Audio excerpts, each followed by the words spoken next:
আমরা আলোচনা করব ক্লাস 12 পার্ট 6 পর্বের গাউসের উপপাদ্য প্রয়োগ করে সুষমভাবে আহিত পাতলা গোলীয় খোলক বা ফাঁপা গোলকের জন্য তড়িৎ ক্ষেত্রে প্রাবল্য নির্ণয়। গাউসের যে উপপাদ্য প্রয়োগ করে সুষমভাবে আহিত পাতলা গোলীয় খোলক বা ফাঁপা গোলকের জন্য আমাদের তড়িৎ ক্ষেত্রে প্রাবল্য নির্ণয় করতে হবে। গোলকের বাইরে কোনো বিন্দুতে বা গোলকের পৃষ্ঠের কোনো বিন্দুতে অথবা খোলকের ভিতর কোনো বিন্দুতে। ধরা যাক আমরা এইভাবে একটা গোলক আর ব্যাসার্ধের আমরা একটা গোলক নিয়েছি আর ব্যাসার্ধের, এবং কেন্দ্র থেকে আর দূরত্বে পি বিন্দুতে প্রথমে, অর্থাৎ গোলকের বাইরে পি বিন্দুতে তড়িৎ প্রাবল্য কত নির্ণয় করতে হবে। তড়িৎ প্রাবল্য দেখো অভিমুখ দেওয়া হয়েছে ব্যাসার্ধ বরাবর, অর্থাৎ ব্যাসার্ধ বরাবর বলতে যে কোনো ব্যাসার্ধ। এখানে সাধারণত ওপি বরাবর দেখানোর সুবিধার্থে এখানে ওই বরাবর দেওয়া হয়েছে তড়িৎ প্রাবল্য, অর্থাৎ সাধারণত তড়িৎ প্রাবল্য হয় ব্যাসার্ধ বহির্মুখী ওপি বরাবর। তাহলে আমরা পি বিন্দু পর্যন্ত ও থেকে যে আর ব্যাসার্ধ, যেটা আর ব্যাসার্ধ অনুসারে আমরা একটা গাউসীয় তল কল্পনা করব। সেই গাউসীয় তল কল্পনা করে আমরা তড়িৎ প্রাবল্য নির্ণয় করব। গাউসীয় তলটাকে ডটেড লাইন দিয়ে দেখানো হয়েছে। ধরি সিগমা কুলম্ব মিটার -2 তলমাত্রিক ঘনত্ব, অর্থাৎ আধানের যে তলমাত্রিক ঘনত্ব আমরা সিগমা ধরে নিলাম। তাহলে গোলকের মধ্যে মোট আধান কত হবে? কিউ সমান কি হবে? গোলকের ক্ষেত্রফল 4πr² ইন্টু আধানের তলমাত্রিক ঘনত্ব। তাহলে গাউসের তলের মধ্য দিয়ে মোট তড়িৎ ফ্লাক্স কত হবে? আমরা তড়িৎ ফ্লাক্সে যে ফর্মুলা জানি, ফাই সমান এটা হচ্ছে সারফেস ইন্টিগ্রেশন E.ds সমান E ইন্টু 4πr²। 4πr² হচ্ছে গাউসীয় তল, যেহেতু আর ব্যাসার্ধের একটা গাউসীয় তল, ছোট হাতের আর একটা গাউসীয় তল কল্পনা করা হয়েছে, এবং তড়িৎ প্রাবল্য কত ধরা হয়েছে? E into 4πr²। আবার আমরা গাউসের সূত্র অনুসারে জানি E.ds সমান কি? E.ds সমান Q/ε0। তাহলে E ইন্টু 4πr² সমান Q/ε0। আর কিউ আমরা কত পেয়েছি? কিউ সমান হচ্ছে 4πr² সিগমা। তাহলে এখানে যদি আমরা কিউ এর জায়গায় 4πr² সিগমা বসিয়ে দিই, তাহলে ই সমান কত হবে? ই সমান 4πr² সিগমা, যেটা আমরা এখান থেকে পেলাম, আগে থেকে পেয়েছি 4πr² সিগমা, এবং ই সমান যেটা পেলাম 4πr² সিগমা, তাহলে কেটে গিয়ে যেটা হবে ই সমান সিগমা r² ε0 r² আর ক্যাপ, অর্থাৎ ওপি বরাবর তড়িৎ প্রাবল্যের অভিমুখ হবে।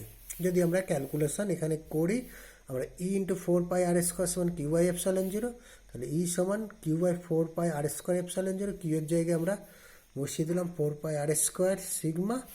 তাহলে আমরা ক্যালকুলেশন করে যেটা পেলাম সিগমা r² ε0 r² আর ক্যাপ, অর্থাৎ ওপি বরাবর তড়িৎ প্রাবল্যের অভিমুখ। এবার আমরা দেখে নেব পৃষ্ঠের কোনো বিন্দুতে আধান কত হবে।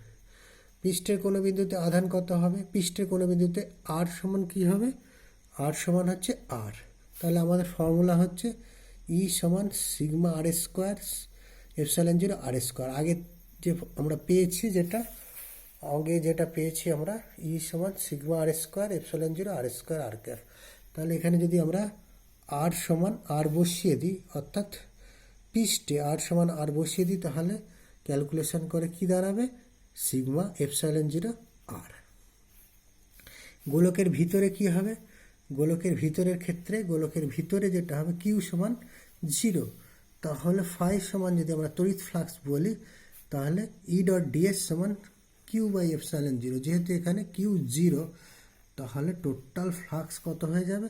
ফাই ইকুয়াল টু 0, অর্থাৎ এখানে তড়িৎ প্রাবল্য ফাই ইকুয়াল টু 0 মানে ইকুয়াল টু 0। কারণ ফাই সমান E.ds, যেহেতু E.ds হচ্ছে 0, তাহলে ফাই 0 E. ডিএস জিরো, তার মানে ই জিরো, অর্থাৎ তড়িৎ প্রাবল্য কী হবে? শূন্য।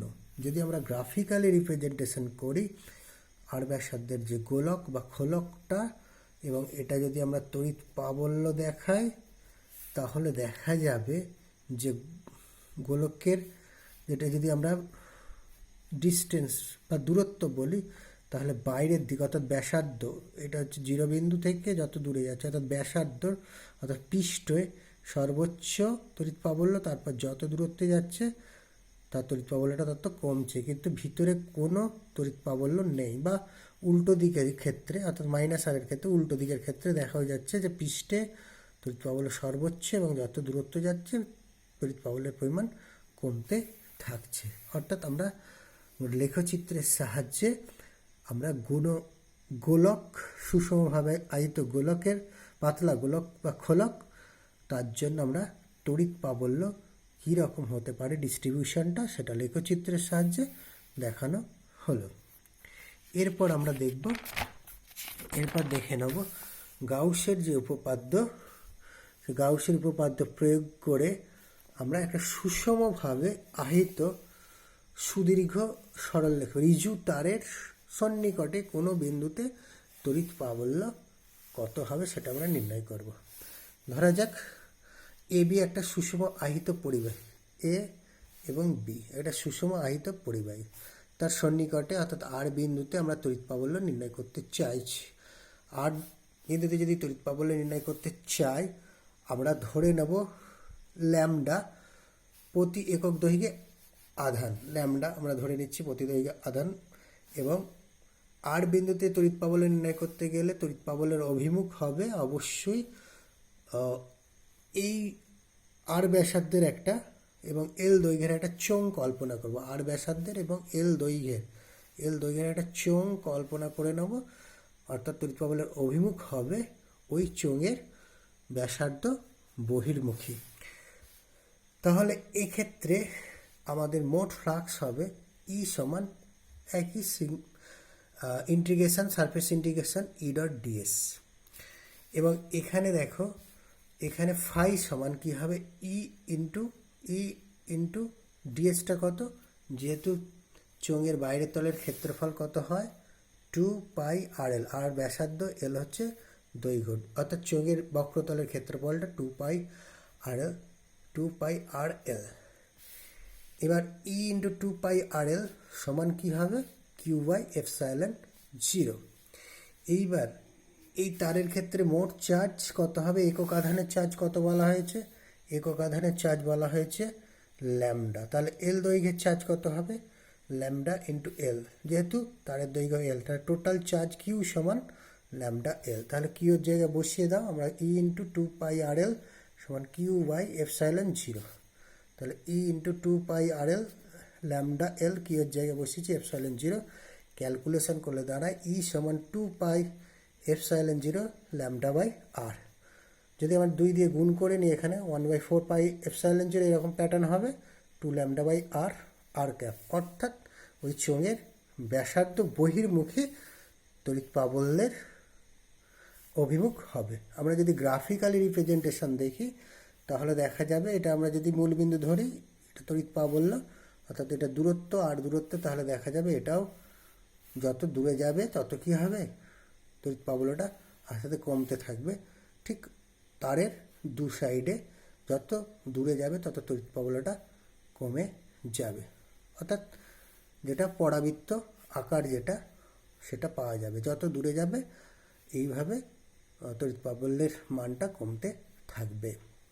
এবার আমরা দেখে নেব গাউসের উপপাদ্য প্রয়োগ করে অসীম দূরত্ব, অর্থাৎ গাউসের উপপাদ্য প্রয়োগ করে অসীম বিস্তৃত সমতল পাতের জন্য তড়িৎ প্রাবল্য। ধরা যাক অসীম বিস্তৃত একটা পাত আমরা ধরে নিয়েছি, অসীম বিস্তৃত সমতল পাত, এবং সেই পাতের আর দূরত্বে, দেখো আর দূরত্বে আমরা এই পি বিন্দুতে তড়িৎ প্রাবল্য নির্ণয় করতে চাইছি। তড়িৎ প্রাবল্যের অভিমুখটা অবশ্যই হবে ঠিক যে বরাবর তীরচিহ্ন দেওয়া আছে সেই বরাবর। আমরা এই পাতের ভিতরে আমরা একটা তল কল্পনা করলাম, সেই তল, এবং এই আর বিন্দুতে অর্থাৎ আর দূরত্বে, এই তল থেকে আর দূরত্বে বা আর দূরত্বে আমরা একটা পিল বক্স বা চোঙ কল্পনা করলাম, বা উল্টো দিকেও একটা চোঙ কল্পনা করলাম, এবং এর যে ক্রস সেকশনাল এরিয়া ধরা যাক এটা S1, পাতের ভিতরে আমি S2 ধরেছি,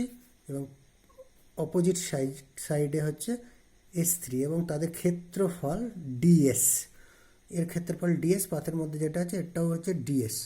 এবং দেখো যেটা বহির্মুখী আছে এটা তড়িৎ পাবলের অভিমুখ এদিকে, আর বাইরের দিকে যেটা আমরা ধরেছি চোঙটা সেটা তড়িৎ পাবলের অভিমুখ হচ্ছে এদিকে।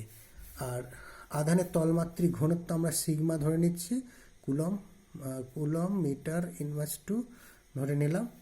তাহলে আমরা পি বিন্দুতে আমাদের যে তড়িৎ পাবলে নির্ণয় করতে গেলে আমাদের দেখো ফাই মোট ফ্লাক্স কত হবে, ই ডট ডিএক্স, যে ফর্মুলা গাউসের কিউ বাই এপসাইলন জিরো। এখানে তিনটে তল আছে, S1 এর জন্য, S2 এর জন্য এবং S3 এর জন্য। তিনটের জন্য আমরা S1 ই ডট ডিএস, তারপর দেখো S2 ই ডট ডিএস আর S3 ই ডট ডিএস সমান কিউ বাই এপসাইলন জিরো। কিন্তু এখানে দেখো ই ডট ডিএস জিরো, কারণ ওই তলের ক্ষেত্রে ই ও ডিএস পরস্পর লম্ব, অর্থাৎ এখানে দেখো তলটা এটা এবং তড়িৎ ক্ষেত্রের অভিমুখটা ই পরস্পর লম্ব। যেহেতু ডট প্রোডাক্ট, তাহলে cos θ 90 হলে কি হবে, এই সেকেন্ড যে ইন্টিগ্রেশনটা, সারফেস ইন্টিগ্রেশনটা S2টা জিরো। কিন্তু S1 এবং S3 অর্থাৎ বাইরে যে দুটো আছে S1 এবং S3, এই দুটোর ক্ষেত্রে ইন্টিগ্রেশন থাকবে, অর্থাৎ এই দুটোর ক্ষেত্রে সমান। যেহেতু একই দূরত্বে আছে তাহলে আমরা লিখতে পারি 2 ই ডট ডিএস, এটা যেহেতু এটা সমান, এটা জিরো হয়ে গেছে, 2 surface integration E dot ds Q epsilon zero.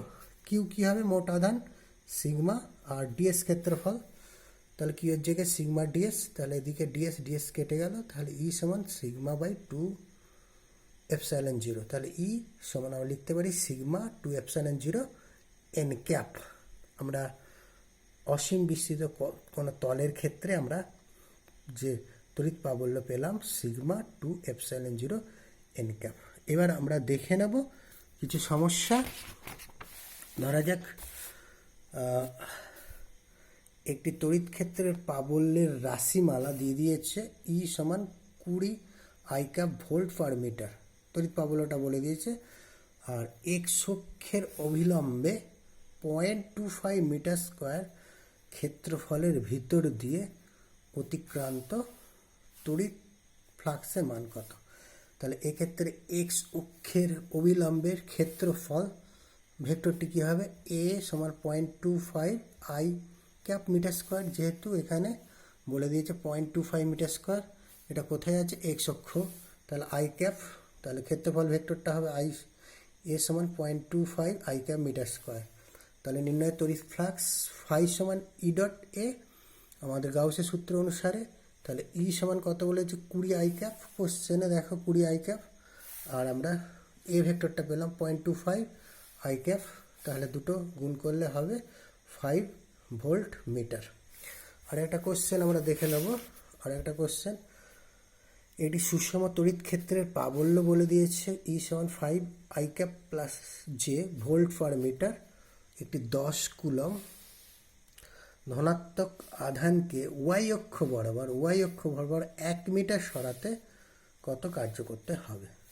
তাহলে এখানে আধান কত, কিউ সমান 10 কুলম, যেটা বলে দিয়েছে 10 কুলম কোশ্চেনে, আর সরণ এস কত, 1 জে ক্যাপ, তার কারণ ওয়াই অক্ষ বরাবর 1 মিটার সরাতে হবে, সেই জন্য এখানে জে ক্যাপ দেওয়া আছে।